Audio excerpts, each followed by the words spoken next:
Welcome to Real Estate Investing Abundance, the show for busy, fulfilled professionals like you to learn how to develop financial independence built on solid, passive real estate investments. Now, here is your host, Dr. Alan Lomax. Hello, enlightened investors. I'm your host, Dr. Alan, and I am thrilled to explore the possibilities of self-storage as our next great investment. Terry Campbell is a 20-year self-storage building manufacturing expert and currently is EVP of Self-Storage Lending at Live Oak Bank. He is an investor in 6 self-storage facilities across the Southeast, and he is a frequent presenter at many self-storage educational events across the nation. So Terry, start us off with sharing a memorable experience from your formative years that helped you to be who you are today. Well, I tell you, Alan, I have to think back on that, but there's one thing that kind of happened, or it may be something that didn't happen, may be the best way to put it, is my grandpa, my great-grandpa, they were mechanics. And, growing up, I always liked working on my own vehicles and fixing things and doing mechanic type work. My senior year of high school, I wanted to sign up for the auto mechanics class because, I kind of had it that, I wanted to be a mechanic too. And my dad would not sign the form. He had to sign it approving of my classes that I chose. And he wouldn't agree to that. He said, "You're not going to do that."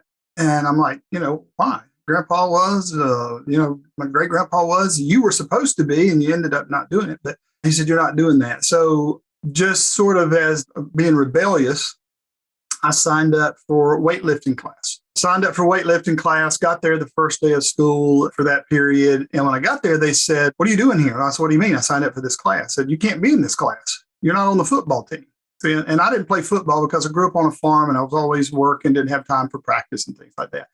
So they sent me to the office and there were 2 classes that were left available. One was home ec. I just couldn't make myself do that. And the other was mechanical drafting. So I signed up for mechanical drafting. Well, it turns out I had a very good instinct for that and was very good at it, was very fast at it. I could just visualize things. I could put them together and did really, really well in that class. And that class led me to a position as a drafter in a local company there where I grew up. And through that company, I met a guy who was teaching an AutoCAD class, doing CAD drafting at the local community college. And I signed up and took that class because I wanted to be a CAD drafter. That was the new thing back in the 80s. So I signed up for that in the late 80s and got to be good friends with the guy who was teaching the class. Well, it just so happens the guy teaching the class was also sort of the computer guy at a local company that built and manufactured self-storage buildings. Mm-hmm. We got to be good friends. I started doing part-time work for them, and I eventually went to work for them. And that's where I was for 20 years. Before I came to the bank. I started there as a drafter, an estimator, and when I left a little over 20 years later, I was executive VP of operations and VP of sales and marketing. And the position I have at the bank now, and all my team does is finance self-storage loans across the whole country. Just sort of fell on my lap. So I was one place a little over 20 years, and I've been almost 7 years at the bank providing funding for folks who wanted to get into the business. Well, what a serendipitous experience. Who would have guessed that taking an AutoCAD class would eventually lead to investing in self-storage? That's very amazing. Well, tell us, what is it about self-storage that makes it such a great business opportunity? Well, self-storage, it's great on so many levels. You've got very low maintenance, very low overhead, good returns. There's so many good things about it. You don't have to have employees on the site. That's something that's becoming, unmanned facilities are becoming more and more popular. 5 of the 6 that we're involved in are unmanned. So there's so many things about it. Let's say if you own a shopping center and you've got maybe 6 or 8 tenants. Okay, if you lose one, that's a pretty good chunk. If you got a self-storage facility and you have several hundred units, if 10% move out, you could lose, 20, 30, 50, and it's not going to move the needle tremendously. So you've got lots of renters. That's one of the great things about it. Another great thing is it is a month-to-month tenant lease. It's not yearly. It's nothing like that. It's month to month. So if you want, you can raise rents whenever you need to, or drop them if you have to, obviously, but you can raise them fairly regularly. And right now, self-storage, like I said, I've been in the industry almost 27 years. And right now, the occupancies and the rates are higher than they've ever been. I mean, it's just unbelievable, the value of these things. One of them that I'm a partner in is a really big one, and we're at 99% full plus all the time. And we keep raising rates. Last quarter, we raised rates 14%. We're going to raise them again. In our market, there's nowhere else to build in our market, but they keep building houses and apartments. So that's just going to drive more people who are willing to pay more to our facility. Wow, that sounds pretty cool. I have heard from different sources that self-storage occupancy rates have improved, not declined through COVID. Have you seen that? Absolutely. Absolutely. We've seen it. What is accounting for that? That just seems so counterintuitive to me. That just doesn't make any sense. Well, there's a few things, Alan, that sort of contribute to that. One is that immediately when you started having the shelter in place things going on and people weren't going into the office, a lot of people had to make room in their homes to set up an office to be able to work. So a lot of the occupancy was driven by things like that. Kids came home from school early and needed to put their stuff somewhere because they couldn't put it back in the room where mom and dad are working now as an office. You had a lot of people moving, a lot of movement, a lot of relocation that's been going on. Relocation is one of the top drivers. There are a lot of drivers, but relocation is one of them. And especially in the Southeast with so many people moving south, people moving into the Carolinas, moving into Florida. Then you have the halfbackers. I'm sure you've heard of those. They move from the Northeast to Florida, and then they don't like it. It's too hot, so they move halfway back and land here in North Carolina. So those are some of the things that was driving the occupancy. And yeah, as a whole, it did not drop. I can speak anecdotally with ours. Ours just kept increasing, never lost a beat. Well, what is it other than the fact that they're easy to manage and occupancy rates are obviously up? What are the other things that are contributing to self-storage as an investment opportunity? Well, one of the things that's going on and sort of driving the interest in self-storage is last year, Bill Gates invested in a storage mart. So he invested in that company. Blackstone, who had already had $300 million in self-storage holdings, did a $1.2 billion acquisition.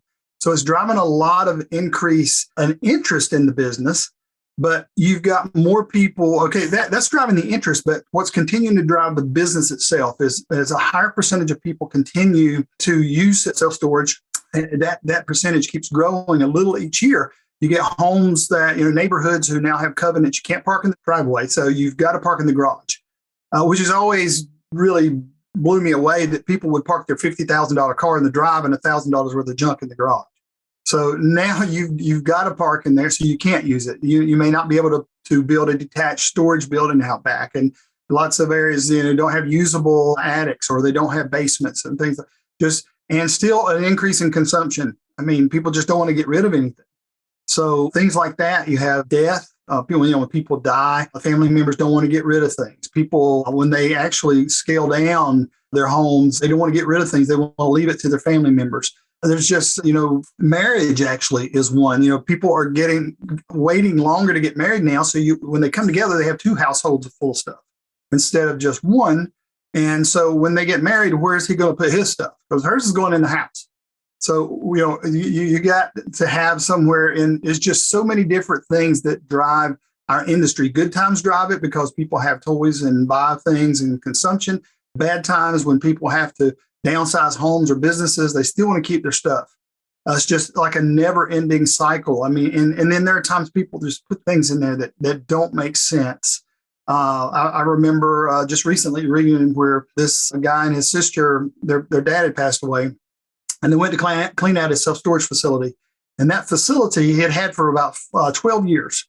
And on average, over that 12 years, he paid $100 a month. So over $14,000 for that unit for the 12 years he had it. When they went to clean it out, it had about $100 worth of lumber in it. And he hadn't been to that unit in years and years and years. So people just don't want to, once they rent, they don't want to have to take the time to go clean it out. They don't know what they're going to do, what's in there. So they just leave it. And they just keep paying month after month after month for it. We'll be right back after a brief announcement. Are you a busy professional, passionate about the work of your calling, yet realize that even though you love what you are doing, you're exchanging your time for money? You know that if you were to lose the ability to exchange time for money, your financial well-being will be in jeopardy. If you can relate, I have great news. Steve Tucker Capital is an investment company designed for professionals to develop financial independence built on solid passive real estate investments. Remove the anxiety of an uncertain financial future and go to stevetucker.com. Get your free one-page 10-step guide to passive real estate investing. Yes, I'm guilty of that. I had a self-storage unit for about 4 years. And oh gosh, when I went to clean all of that out, I'm going, why did I pay to keep all of this? Because as I cleaned it out, a good portion of it went into the dumpster. So, yeah. Well, it sounds to me like what you're saying is, I mean, we know that Americans are becoming more consumer oriented all the time, but it sounds like we're at the same time becoming more consumer oriented. We're becoming more of pack rats and just keeping and holding on to our stuff. Yes, exactly. I don't know if that's a good thing or not. It is for the self-storage business. Yes. As a whole, I don't know that it is. Well, what are the ways that we can get into this exciting business? Well, different ways you can get into it. You can do an acquisition. Obviously, acquisitions these days are tough to get because everybody's after them. It's like trying to buy a house. You got several people fighting over them. So acquisitions, you want to go after an acquisition, try to find an off-market deal, maybe just cold calling, sending letters, things like that is a way to do it. Another way, obviously, is doing ground-up construction, just building a new one in a market that needs it. And one of my favorite ways, other than doing an acquisition, is my favorite. An acquisition that has a value add situation. The rates aren't where they need to be, or, it has an area that you can add on. They're too full. If you're 100% full, you're not charging enough. So that's my favorite. But my second favorite would be doing a conversion where you take an existing empty big box or some sort of building with some size to it and just converting it to self-storage. And you have much less construction risk. A lot of times you're going to have less issues or complaints from cities because they don't want those buildings sitting around empty. So that's my next favorite. And actually building from the ground up is my least favorite because it has the most risk, but in the end, in the long run, it can have really, really good rewards.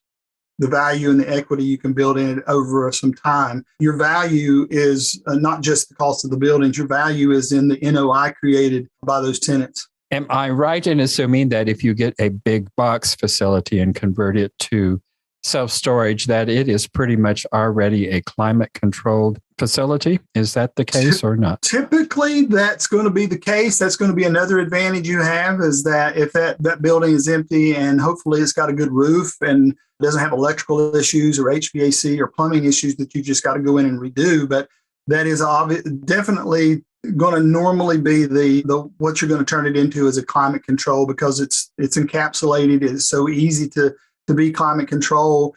And you typically, most markets, you're going to get more revenue for those climate control units. The question I have in turning it to climate controlled is circulation. How do you manage the circulation of the air circulation? You've just got to, and it's going to depend on your building. It's going to depend on how much ceiling height you have, how much room that you have over the units. Typically, the way that the units are built is that they're going to have, in a conversion, most of the times, if it's a single story conversion, it's going to have a wire mesh over the top of the units. Mm-hmm. So air can get in through there and come around the cracks in the doors. Usually the flow of air is not a problem in a conversion. Okay. That was always a concern of mine in thinking about that. And then that brings up the other, you say in a single storage, but I'm thinking in a Walmart, Kmart, or whatever these big box stores are. I would think you could have a 2-story facility within just about any one of those. Those ceiling heights are at least 2-story highs. Yes. Would that cause circulation issues? Well, there again, it not necessarily because, and you're right, if you've got, 18 feet of clearance there, you can do a 2-story. Your upper floor, you're basically going to end up having a system on each floor. And by doing that, typically what's done is they just run a main trunk down the hallway. So you'll have that first floor high enough that there's a gap above the doors that the air can get into. You run a main trunk down that hallway, and air just blows out. You just put vent. You don't duct to each unit. You just blow it out so it can circulate, and it'll go in through the cracks, and it'll come back out and get sucked back down the hall to the return. Well, it doesn't sound so bad after all there.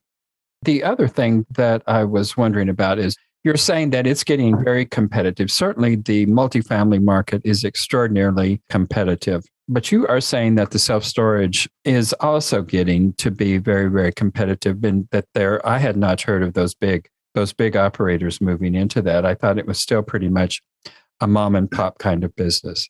Yeah, it's about 75%, roughly 75% of the self-storage industry is mom and pop. The big guys go where they feel like they can make the most money. Typically, they stay in the larger MSAs.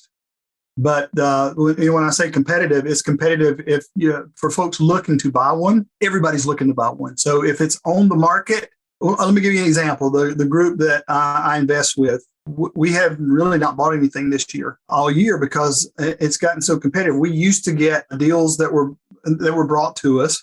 We would review them, look at them, make an offer, which was typically less than what the asking price was. And then usually we could make it work out because, we had a track record that we would close. We would make it close. We know what we're doing. We could get it done fairly quickly. But now the last couple that we sort of made some offers on, we did a verbal offer on one. It was a couple $100,000 less than asking price. And a couple of days later, I spoke to the broker, who's a good friend of mine, and she said, "Look, I'm not even going to give them your offer because we've already gotten 3 others. The lowest one is asking price. The other one is about $400,000 over asking, and one of them's cash."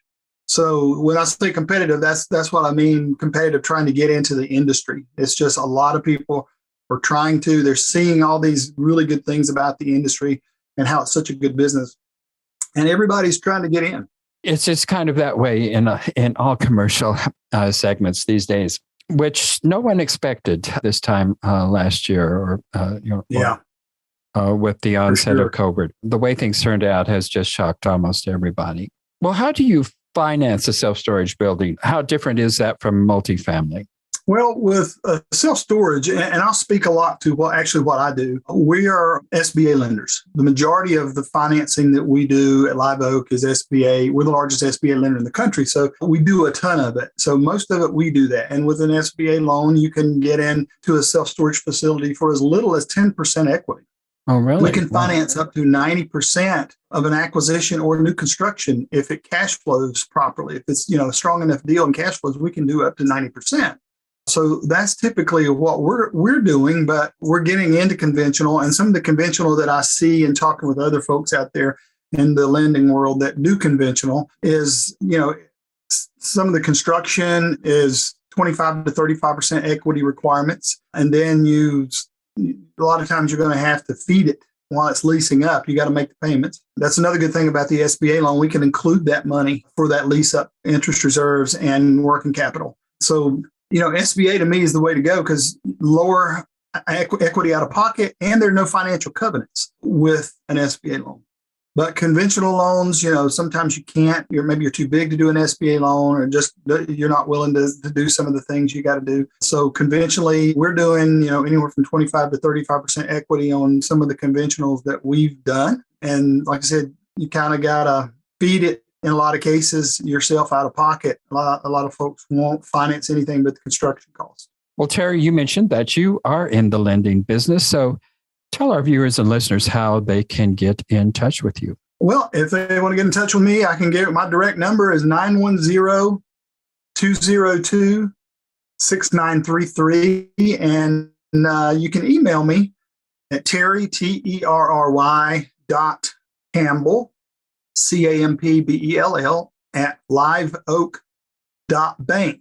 It's not .com, but liveoak.bank. And a lot of times that's the easiest because if you email me, I'm on the phone all the time, all day long. And if you email me, I'll send back a calendar link so you can select a time that works for you. And that way we can, set up a whole half an hour instead of trying to squeeze a call in here and there. All right. Well, great. Well, Terry, one last question before we go here. Share with us, what are your most difficult setbacks in life? How did you come through that experience? And what did you learn from that? I guess for me, and I don't know if I would call it a setback, but for me, not having a college degree. I don't have a formal degree. I always say my degree comes from the School of Hard Knocks. And I just felt like there were many times I was passed over or not looked at because of the fact I didn't have one. It just made me work that much harder is what it did. And in fact, one of the reasons I am in the self-storage business is that the company I was at as a drafter originally would not let me move up because I did not have a degree. I was clearly qualified, but they wouldn't let me. And, there's nothing wrong with the degree. We put our kids through college. I just never really had the chance nor the inclination because I wanted to do other things. And I think, in a way it was a setback, but in a way it actually helped to propel me to where I am now. Well, it seems like you've done pretty well for yourself, even without that degree. So, well, Terry, it's been a delight having you today and a very informative conversation. Thank you so much for being with us. Sure thing. Thanks for having me. I really enjoyed it. Thank you for tuning in to Real Estate Investing Abundance, brought to you by Steve Talker Capital, a company working for passionate professionals like you to develop financial independence built on solid, passive real estate investments. As part of our efforts to make the world a better place, Steve Talker Capital contributes to activities and organizations committed to better understand the equine. These endeavors attempt to enhance the human treatment of horses worldwide. Steve Talker Capital, working for a world where all creatures, great and small, flourish abundantly. For resources to develop your financial independence, connect with us at stevetalker.com.